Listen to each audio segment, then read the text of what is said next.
the Commission concluded that Israel has committed genocide against the Palestinian people in Gaza and that it is continuing with that genocide.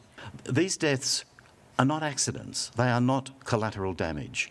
They are the direct consequence of a military strategy of saturation bombing and scorched earth when it comes to the infrastructure of Gaza and the people of Gaza. Today we published our report analysing Israel's conduct in the Gaza Strip pursuant to the Convention on the Prevention and Punishment of the Crime of Genocide. The Commission concluded that Israel has committed genocide against the Palestinian people in Gaza and that it is continuing with that genocide. It is now almost 2 years since Israel launched its military campaign in the Gaza Strip in October 2023. This has been the most ruthless, prolonged, and widespread attack against the Palestinian people since 1948. Every day that passes, the killings and the starvation of the Palestinians continue.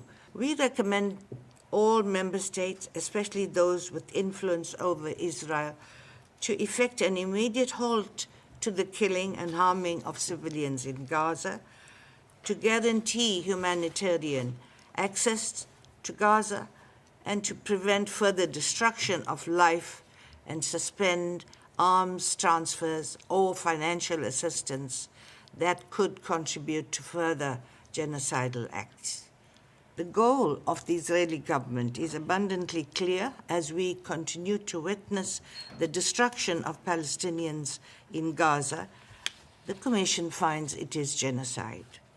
In our report, the Commission found that the Israeli authorities and Israeli security forces committed and are continuing to commit the following underlying acts of genocide against the Palestinians in the Gaza Strip. 1, killing members of the group. 2, causing serious bodily or mental harm to members of the group. 3, deliberately inflicting on the group conditions of life calculated to bring about its physical destruction in whole or in part.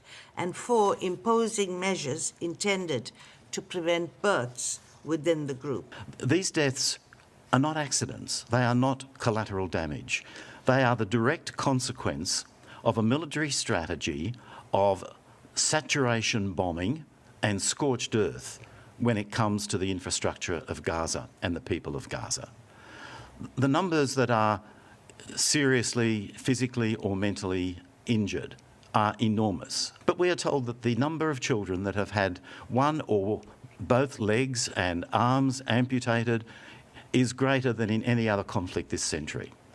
Certainly we know the number of children who have lost one or both parent. The trauma, the psychological trauma for children will last their whole lives. That's mental harm. The physical injury to people, the amputations, the illnesses, the compounding of disease because of a lack of medical treatment.